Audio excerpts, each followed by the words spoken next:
20 वर्षों तक चलता रहा। वे एक विद्वान होने के साथ साथ साहित्य के संरक्षक भी थे। उन्होंने ब्रिज निधि के नाम से अनेक नृत्य नाटिकाओं की रचना भी की थी। उन्होंने ही 1799 में शानदार हवा महल का निर्माण कराया था। आपके बाईं ओर बीच के शोकेस में एक चीनी पोशाक है। इसे 19वीं शताब्दी के अंत में महाराजा राम सिंह द्वारा कलकत्ता में खरीदा गया था। चलो फोटो।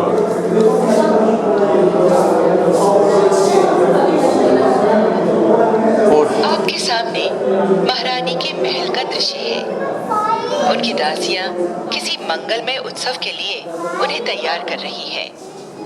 ठीक बीचों बीच महारानी एक खास किस्म की लहरिया पोशाक पहने हुए हैं। समुद्र की लहरों का आभास दिलाने की वजह से इसे समुद्री लहरिया कहते हैं।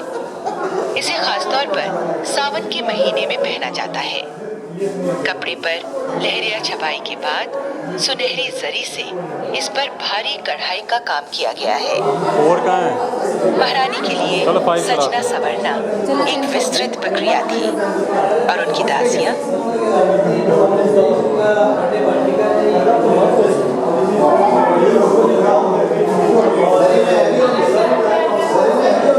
ये शानदार और रंगीन शॉल प्रसिद्ध कश्मीरी डिजाइन का एक उदाहरण है जो चारबाग का प्रतीक है।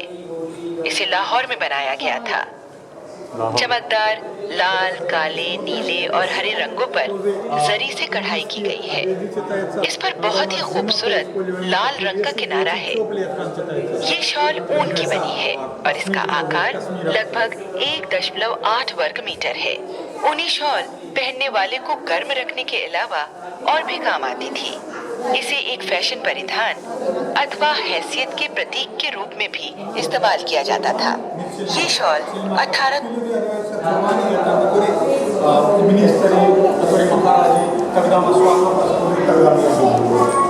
यहाँ आप अनेक प्रकार की पगड़ियाँ देख सकते हैं। पगड़ियों को अनेक किस्मों में वर्गीकृत किया गया है, साधारण से लेकर शानदार तक, और उसके अनुसार ही उनके नाम रखे गए हैं। आप दाईं ओर की ऊपरी शेल्फ पर 20 सेंटीमीटर चौड़ी और 25 मीटर लंबी खुली हुई पगड़ियाँ देख सकते हैं। रोजाना पहने जाने वाली पगड़ियों को एक ही रंग में रंगा जाता था। कभी कभी उन्हें आकर्षक बनाने के लिए उन पर बंधेज का काम किया जाता था। बंधेज कई प्रकार के होते हैं, जैसे लहरिया और चूंदड़ी। हालांकि लाल, गुलाबी और केसरिया सभी पसंदीदा रंग थे, पर कसुमल यानी एक खास प्रकार का लाल रंग जयपुर में बेहद पसंद किया जाता था। साफा एक अत्यंत मनभावक और औपचारिक पगड़ी है। इसकी चौड़ाई लगभग 1 मीटर होती है।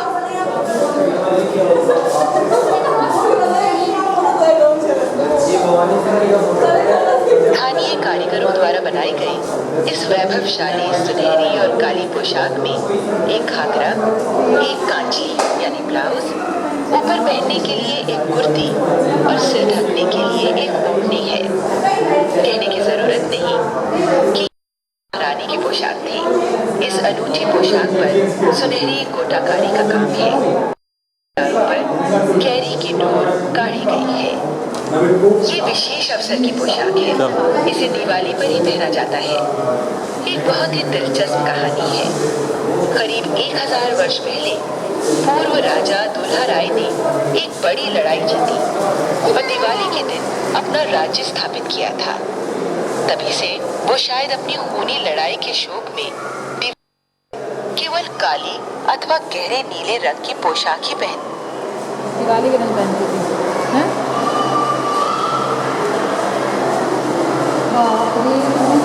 आत्म सुख के नाम से पुकारे जाने वाला ये बेहद लंबा चौड़ा और घेरे वाला परिधान महाराजा सवाई माधो सिंह प्रथम के लिए बनाया गया था। वे एक विशालकाय पुरुष थे। ऐसा कहा जाता है कि वे लगभग 7 फुट लंबे थे और उनका वजन लगभग 226 किलोग्राम था। ये आदमसुख महीन रेशमी जरी से बना है, जिस पर खूबसूरत फूलों और पक्षियों के चित्र कढ़े हुए हैं। इसमें एक बारीक लाल रेशम की पाइपिंग है। इसकी गद्दीदार सिलाई सर्दियों में भी शरीर को गर्माहट देती है। यह 18वीं शताब्दी के मध्य में जयपुर में सिला गया था। इस आतमसुख के नीचे महाराजा के खड़ाऊ रखे हैं।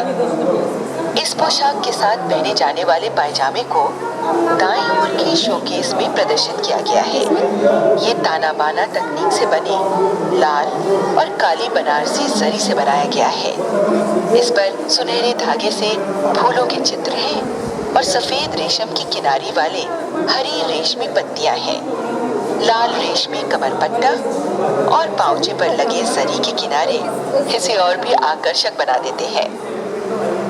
इसके ठीक एक छोटा पायजामा है जो वे बचपन में पहना करते थे और बाईं तरफ एक अलंकृत चांदी का हुक्का है जिसका महाराजा आनंद लिया करते थे। इसी गैलरी के भीतर आप राजकुमारी दिया कुमारी द्वारा शुरू की गई एक खास बुटीक भी देख सकते हैं।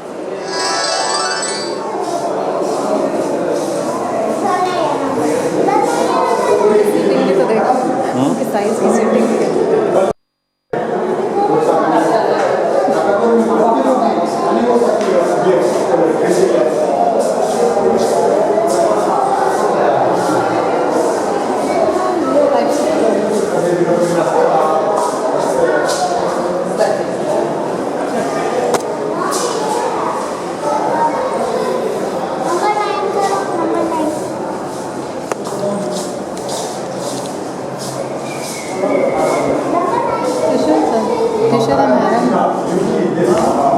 महाराजा सवाई मानसिंह द्वितीय दुनिया के एक जाने माने पोलो खिलाड़ी थे। ये उनकी जीवन शक्ति थी। 1957 में उन्होंने फ्रांस विश्व चैंपियनशिप में भारतीय टीम का नेतृत्व किया था। ये उनकी पोलो पोशाक है। महीन कपड़े से बनी इस पोशाक के 5 रंग जयपुर के राजसी ध्वज का प्रतिनिधित्व करते हैं। इसके ऊपर सूर्य देव का रथ बना है। पायजामे सादे भूरे रंग के हैं। हैट में लाल और पीला रिबन लगा है। यहाँ उनके घुड़सवारी के जूते की पोलो छड़ी और एक पोलो गेंद भी प्रदर्शित की गई है। दाईं ओर के शोकेस में नक्काशीदार धातु की एक खोखली गेंद है जिसे अग्नि गेंद कहा जाता था। ये रात को पोलो खेलने के लिए इस्तेमाल की जाती थी। गेंद के भीतर रखी एक मोमबत्ती इसे रोशन करने के लिए इस्तेमाल की जाती थी। इसके मध्य में एक छोटा सा गोल प्लेटफॉर्म है जिस पर मोमबत्ती रखी जाती है। गेंद के लुढ़कने के बावजूद गुरुत्वाकर्षण बल के कारण ये प्लेटफॉर्म हमेशा ऊपर की तरफ रहता है, इसीलिए मोमबत्ती गिरती नहीं है। राजसी परिवार की महिलाएं भी कभी-कभी खेल में हिस्सा लेती थीं और पर्दा प्रथा के कारण रात में ही खेलती थीं। ये माना जाता है कि पोलो खेल की शुरुआत भारत में हुई थी और पहले इसे चौगान के नाम से जाना जाता था। जयपुर राज्य को इस खेल में विशेष महारत हासिल थी। 1933 में जयपुर ने यूनाइटेड किंगडम में सभी ओपन टूर्नामेंट जीते थे और उन्हें अपराजय माना जाता था। ये उनकी श्रेष्ठता ही थी कि 1930 से 1938 तक लगातार उन्होंने सभी भारतीय चैंपियनशिप जीती थी। ये तो नहीं है।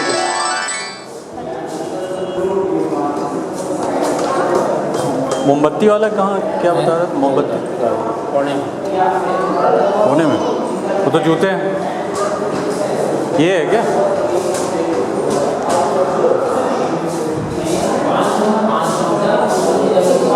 ये तो ट्रॉफीज हैं। क्या कौन सा? क्यों भैया? कौन सा बोले?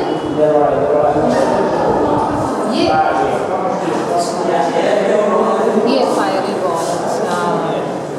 रात्रि पोलो का गेंद है। अच्छा। इसके बीच में मोमबत्ती रखते थे, मतलब किसी भी तरह में जाएंगे तो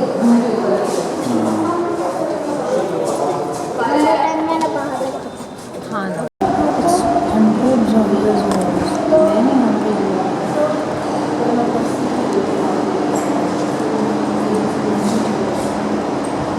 राज्य प्रशासन की सुचारू देखरेख तथा विभिन्न कलाओं और शिल्पों की उन्नति के लिए महाराजा सवाई जयसिंह द्वितीय ने 36 कारखानों यानी विभागों की एक प्रणाली स्थापित की थी।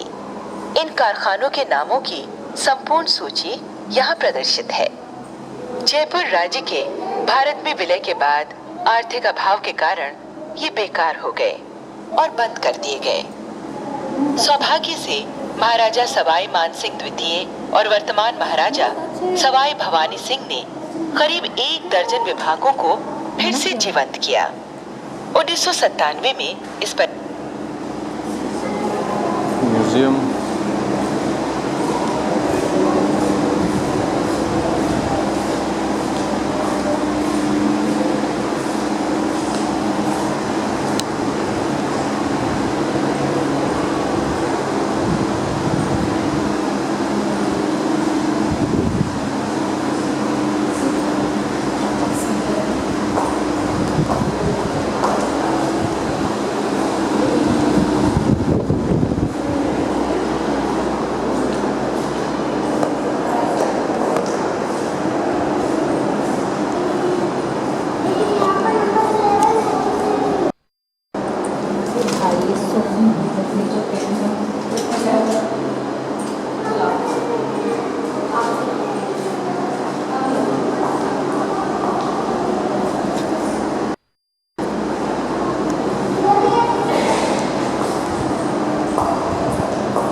बिल्कुल एकदम फोटो टाइप लग रही है। हाँ, कितने अच्छे तब के ज़माने में है, मतलब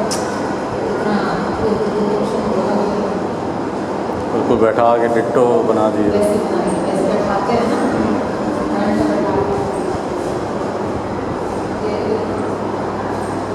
इसी का दूसरा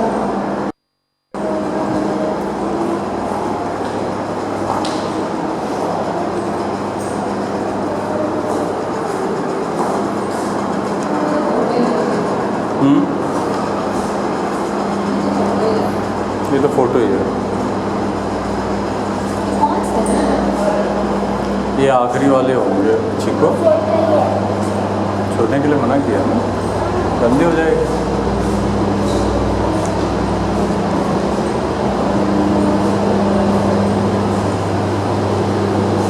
ये सारी ज़्यादातर फोटोज ही हैं।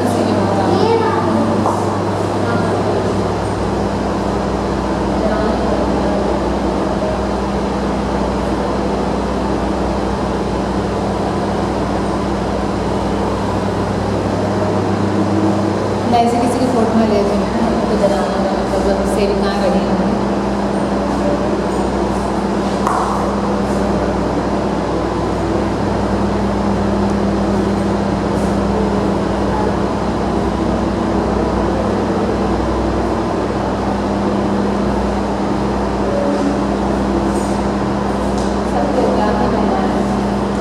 आप में लगा चक्र नहीं है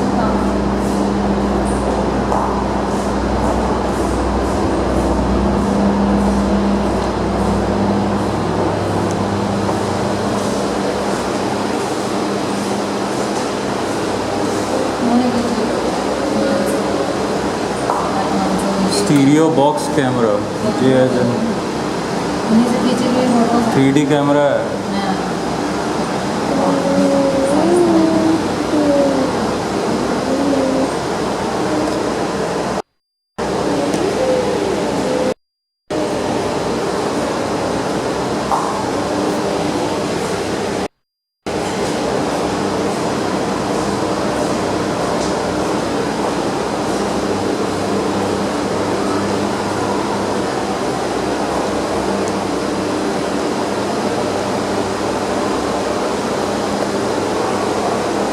देखो तंजोर,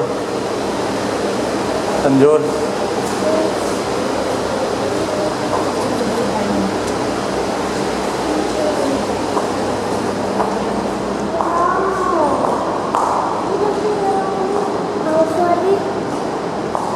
आयशा।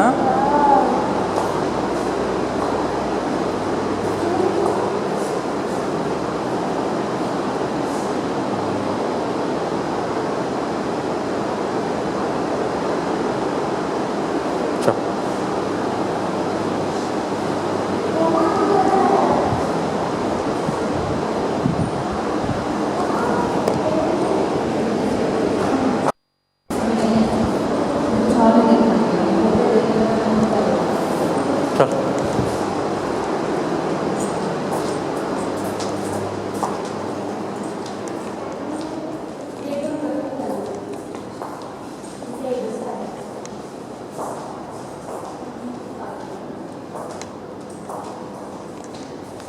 ये म्यूजियम है कि कुछ वो है, शॉप है? हाँ जो अपनी पैलेस एटलियर देवर हाँ, हाँ। वो है शॉप। शॉप है ना? जी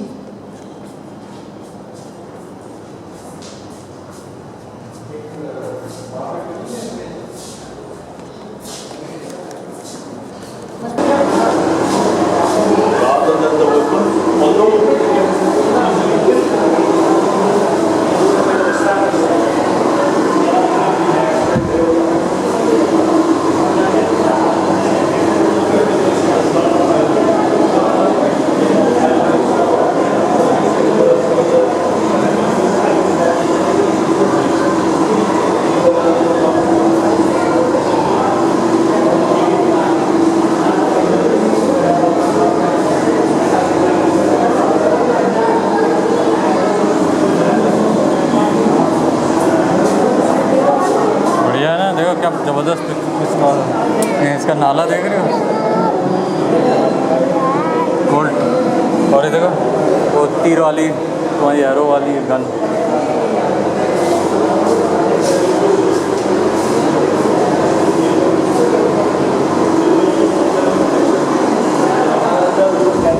मुझे तुम्हारा बोलेगा चलता है क्या नाम उसका? वही तो बोल रहे हैं।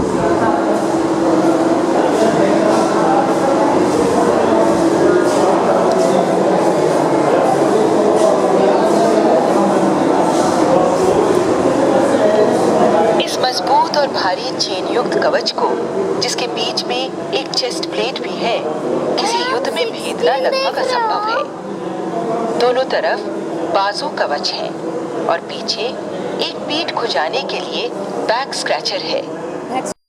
ये हेलमेट नाक की भी सुरक्षा करते हैं। यहाँ इस तरह के कवच को काटने वाली एक तलवार भी देख सकते हैं। इस गैलरी में आपको इस प्रकार के कवच पहने सैनिकों के पुतले भी मिलेंगे। यहाँ छत पर बने खूबसूरत चित्रों को जरूर देखें। इससे मारते हैं। इतने वर्षों के बाद भी इनके रंग चमकदार हैं।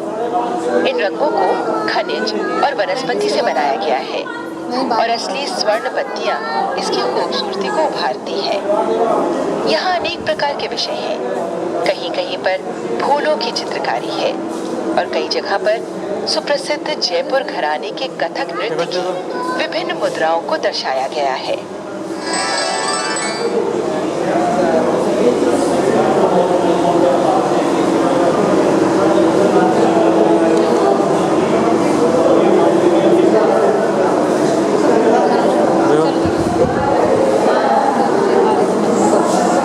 आयशा, अब ऐसी वेपनरी अपन ने कहाँ देखी थी इससे पहले, बताना।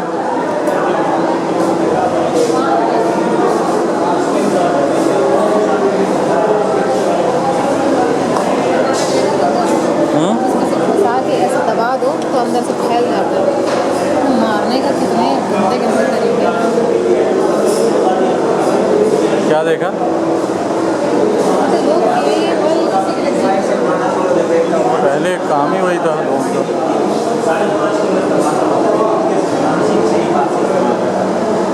ये देखो,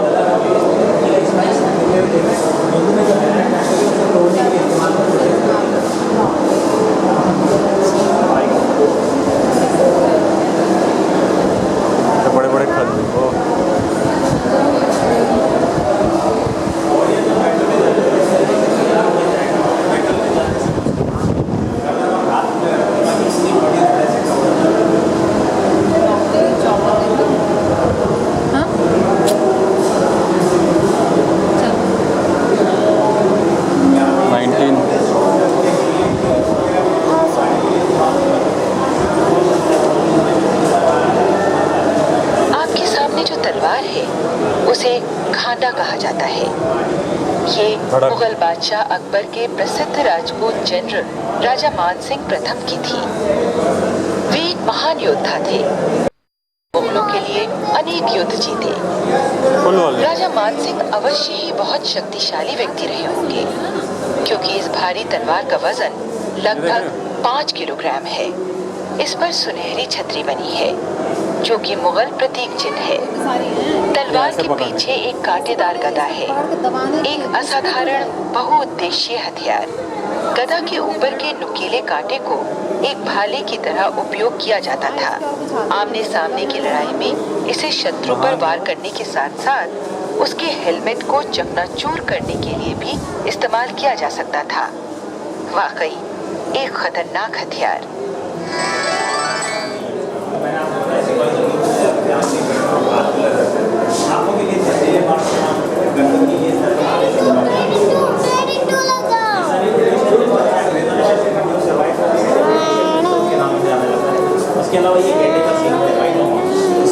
इस शोकेस में अनेक प्रकार की सामग्रियां, जैसे जानवरों के सींगों, चमड़े और समुद्री सीपियों से बनी खूबसूरत बारूददानियां हैं। इनमें से कुछ पर हाथी दांत की खूबसूरत नक्काशी का जड़ाऊ काम है और किसी पर पच्चीकारी की हुई है। जैसा कि नाम से ही पता चलता है, इन्हें बारूद रखने के लिए इस्तेमाल किया जाता था।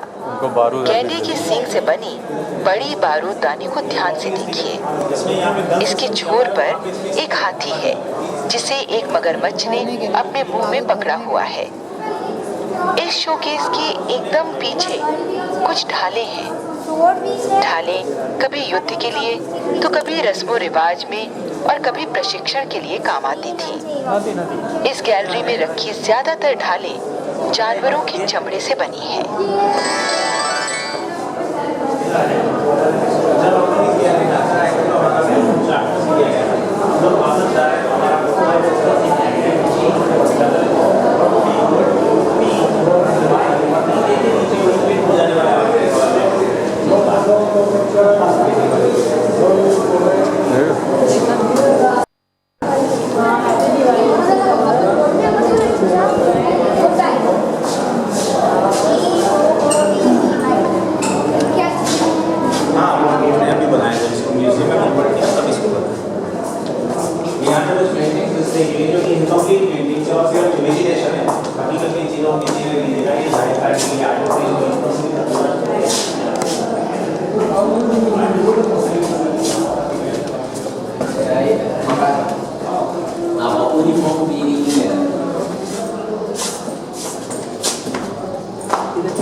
सवाईमान गार्ड्स।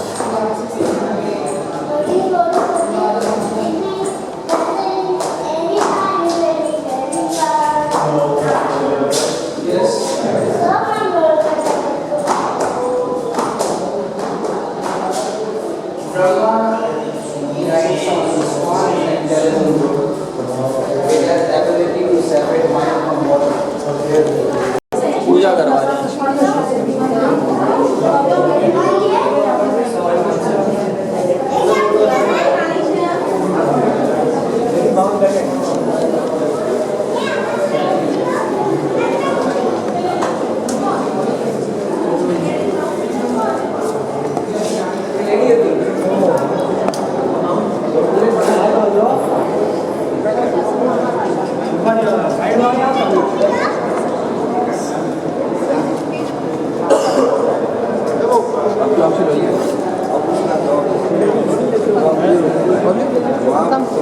देखो सवा बेगो।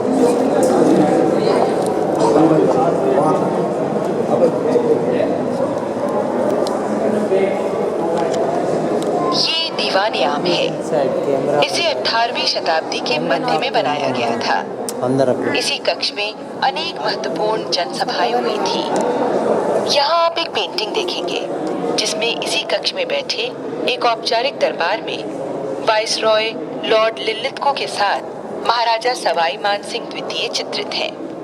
1929 जो चांदी की चेयर्स हैं यहाँ पे, बाद में इसको चेंज किया गया क्योंकि वो टूट सकते हैं ना।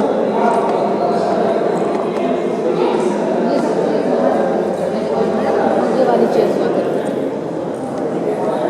31।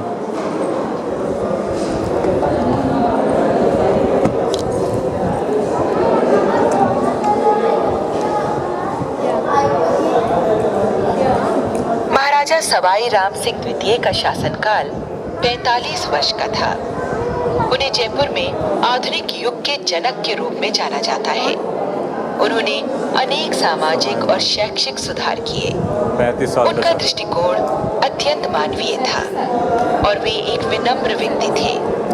वे अपने कपड़ों को स्वयं रखते थे, अपनी पगड़ियां 18 खुद धोते थे और किसी 35 साल। सेवक की मदद के बिना ही अपना साफा बांधते थे। 45 साल। वे बुद्धिमान और प्रगतिशील थे हाँ?